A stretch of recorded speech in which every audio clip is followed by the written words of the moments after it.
Muy bien, pues muchas gracias, Padre, y de esta manera comenzamos. Y como ya bien les había adelantado, vamos a tocar el día de hoy el tema de San Rafael Guízar y Valencia, quien es el patrono de nuestro seminario y a quien estaremos festejando ya la próxima semana, específicamente el día martes 24 de octubre, en donde pues estaremos justamente de fiesta. Y he ahí la relevancia también de este tema, de poder informarnos también un poco más, porque sabemos que conocemos muchas cosas de San Rafael, pero también hay muchas otras que desconocemos y que precisamente antes de entrar al aire platicábamos con el padre Ausencio acerca de las cosas tal vez que no se vieron, justamente también dentro de este tiempo que le tocó vivir a San Rafael Guízar y Valencia, y con lo cual nos gustaría comenzar con la primera pregunta, padre, saber cuál fue el papel de este santo, San Rafael Guízar y Valencia, en la Iglesia Católica durante el siglo XX, que fue justamente el siglo en el que vive nuestro santo.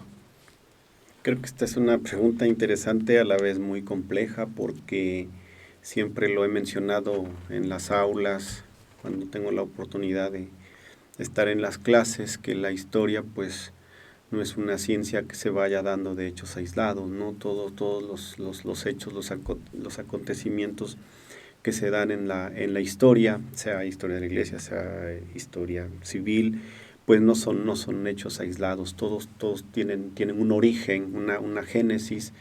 Y hablar del siglo XX, pues tendríamos también que, al menos de pasada, mencionar toda la situación que se había vivido desde el siglo XIX.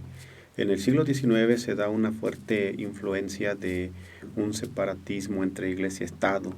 Lo vemos en Francia, por allá le llaman liberalismo católico, ¿no? Se hacen dos facciones, podríamos llamarla la parte conservadora, la parte liberal, y cómo se empiezan a romper esquemas, un centralismo propiamente en romano, cuando el número de cardenales era abundantemente del clero italiano.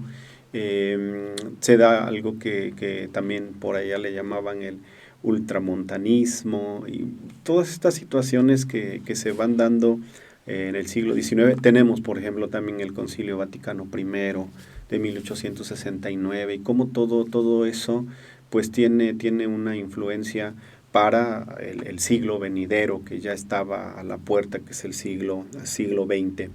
Y desde luego que San Rafael Guízar, como bien lo dicen ustedes, que le toca vivir en esta época y que es hijo de su tiempo, pues tiene que afrontar todas estas consecuencias, ¿va? Todas estas consecuencias que, si bien se originan en Europa, pues también ya tenían repercusiones aquí mismo en México. Hablo de México. Teníamos las famosas leyes de reforma, teníamos esa misma mentalidad europea que también llega aquí. Pues recordamos a un presidente que hoy le llamamos benemérito de las Américas, ¿verdad? Don Benito Juárez, con esta separación de iglesia-estado. Y esto es lo que tiene que vivir San Rafael Guízar en este contexto, ¿no? En este contexto tiene que vivir. Sabemos que le fueron expropiados muchos eh, pertenencias o cosas a la iglesia, las mismas leyes, luego una misma constitución de 1917 que también viene a cambiar mucho el panorama, un artículo tercero donde menciona que la educación debe ser gratuita, obligatoria, laica, ¿no? Y otros artículos también interesantes que vienen a coartar esta libertad religiosa, que no olvidemos que después de la independencia de México, cuando se da la consumación, pues cuando el ejército trigarante entra triunfante en la Ciudad de México, una de las cosas que decía es que la religión oficial será la católica, ¿no? Y cómo todo esto que se vive en Europa tiene también repercusiones aquí en México, y es en ese contexto en el que tiene que llevar a cabo su ministerio, primero como presbítero, ¿verdad? Porque antes de ser obispo, pues primero tuvo que haber sido presbítero, y después ya como obispo San Rafael Guízar. Ahora, hablar de cuál fue el papel en la Iglesia Católica durante este siglo, pues yo pienso que le tocó a él tratar de cómo conciliar la parte católica con la parte civil, porque vamos a ver más adelante pues todo lo que tuvo que afrontar, primero en la Revolución Mexicana, cuando era apenas sacerdote, después como obispo, la persecución religiosa por Plutarco Elías Calles y luego aterrizado más a Veracruz. Entonces, pienso que el papel de San Rafael pues fue como de conciliar, fue como de tratar de que los mismos fieles pudieran vivir su fe, ¿va? Pudieran vivir su fe en este encuadre, en este mundo que también desde luego que tiene mucho que ver la parte civil, ¿no? Y cómo Guízar busca él evangelizar buscando maneras, buscando, digamos, usando un método, por decirlo de una manera, hasta atractivo, ¿no? Para la evangelización. Entonces pienso que el papel pues fue fundamental de Rafael Guízar, siempre en su postura de pastor.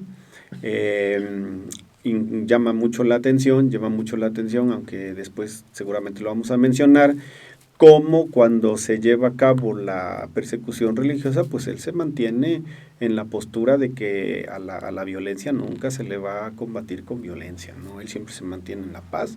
De hecho, Veracruz fue uno de los estados que en ese momento no participó, aunque se tienen datos de historiografía que se le animaba para que también Veracruz formara como parte de esta lucha, y sin embargo Veracruz se resistió, fue hasta después cuando ya fue algo más local, pero al menos en ese momento Veracruz se mantuvo en paz, no así el Bajío, no así otros estados que sí incluso se vieron afectados. En el caso de Veracruz no. Entonces creo que fue un papel fundamental como conciliador, y como lo dice la oración, como un pastor eximio, en cuanto a que buscó por muchos medios seguir difundiendo la fe. Digo esto por el contexto que ponía, ¿no? Aquí pues no nos daría tiempo mencionar todo lo que se estaba viviendo, como el positivismo, el naturalismo,